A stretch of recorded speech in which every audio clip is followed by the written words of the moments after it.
Nama saya Yoda Dika Rawendiardana, saya dari kelas SI 4609 dengan kode NIM 12022220284. Dan perkenalkan saya Mahendra Arya Pradita dari kelas SI 4609 dengan NIM 12022223322.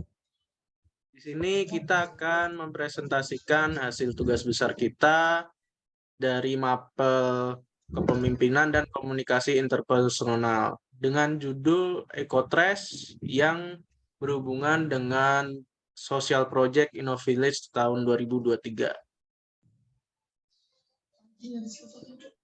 Apa itu Ecotrash? Ecotrash merupakan aplikasi yang kami kembangkan untuk membantu memudahkan masyarakat dalam perihal sampah. Karena di aplikasi Ecotrash ini, masyarakat bisa membuang sampah dan bisa belajar mengenai edukasi sampah tanpa harus keluar rumah. Untuk fitur-fitur aplikasi ini, yaitu terdapat fitur jemput sampah dengan hanya sentuhan jari, tim dari Ecotrash akan mengambil sampah Anda. Kemudian sosialisasi sampah, fitur untuk mengedukasi masyarakat perihal sampah dengan media video edukasi untuk kesadaran warga. Untuk latar belakang mengapa kita membuat aplikasi ini, yaitu sampah merupakan salah satu permasalahan kompleks yang dihadapi oleh negara maju, termasuk Indonesia. Sistem pengolahan sampah di Indonesia masih terbilang tradisional, namun akhirnya berubah menjadi praktek pembuangan sampah secara sembarangan tanpa mengikuti ketentuan teknis di lokasi yang sudah ditentukan. Pengelolaan sampah saat ini berdasarkan UU nomor 18 tahun 2008 dan PP nomor 81 tahun 2012. Pengurangan sampah seperti yang dijelaskan di dalam UU maupun PP yang dijelaskan dilakukan mulai dari sumber sampah. Untuk identifikasi masalah, untuk problem pertama yaitu dikarenakan kurangnya kesadaran masyarakat terhadap dampak bahayanya sampah.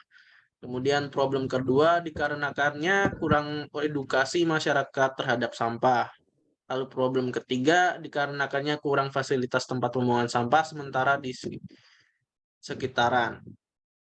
Yang terakhir problem keempat yaitu dikarenakannya kurang program sosialisasi pemerintah tentang sampah itu sendiri.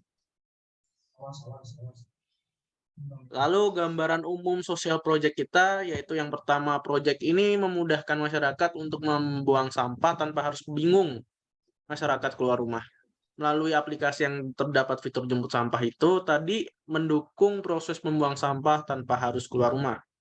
Yang kedua, project ini menghadirkan fitur sosialisasi sampah secara online. Jadi masyarakat bisa teredukasi dan sadar terhadap sampah. Yang ketiga, proyek ini bertujuan untuk menciptakan lingkungan yang bersih, sehat, dan berkelanjutan melalui program pemungutan sampah terpadu. Yang keempat, proyek ini akan menyediakan infrastruktur yang memadai untuk pemungutan sampah terpadu. Yang terakhir, proyek pemungutan sampah terpadu ini juga akan dilengkapi dengan sistem pemantauan dan evaluasi yang berkelanjutan. Selanjutnya akan dijelaskan oleh teman saya, Mahendra. Di sini saya akan menjelaskan timeline pelaksanaan dan roadmap ya. Di sini kita bisa lihat juga kalau misalkan ada dua gambar dari timelinenya dan roadmap. Saya akan menjelaskan dari timeline terlebih dahulu. Di sini pertama kita ada di bulan Mei 2023 itu ada 3 kegiatan. Ada perancangan aplikasi, ada penelitian desa tujuan, lalu yang ketiga dokumentasi. Perancangan aplikasi di bulan Mei 2023 kita lakukan di minggu ke-1 sampai minggu ke-3. Lalu penelitian desa tujuan kita lakukan di minggu ke-4. Setelah itu dokumentasi dari minggu pertama, minggu kedua, minggu ketiga, lalu minggu ke-4. Dan ada lagi di bulan Juni, kita ada 2 kegiatan, pembuatan aplikasi dan percobaan aplikasi.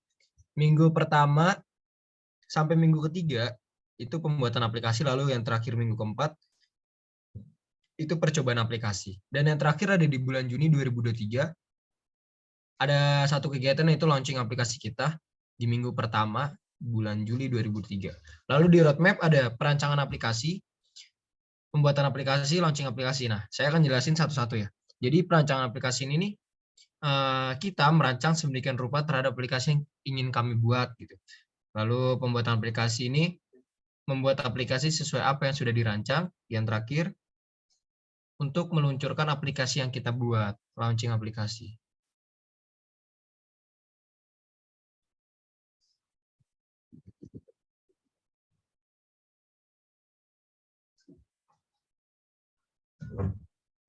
Lalu ada aspek keberlanjutan dan rencana anggaran biaya. Aspek keberlanjutan, aplikasi EcoTrace ini akan mengadakan perawatan secara berskala terhadap aplikasi. Juga perawatan aplikasi jangka panjang yang merupakan proses yang sangat penting untuk kinerja, kendala, dan keberlanjutan aplikasi dalam jangka waktu yang lama. Lalu ada rancangan anggaran biaya kita. Ada komponen anggaran, jumlah biaya satuan, dan jumlah kali biaya satuan. Sini ada yang pertama ada operasional. Di operasional ada transportasi, konsumsi, biaya pembuatan aplikasi, biaya TK, biaya pemeliharaan aplikasi, biaya promosi aplikasi, biaya sosialisasi aplikasi.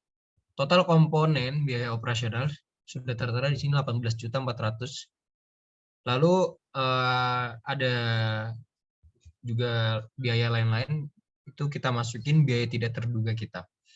Itu sekitar 2 juta. Jadi total semua komponen dari anggaran kita, yaitu operasional dan biaya tidak terduga, itu total semuanya itu 19.900.000.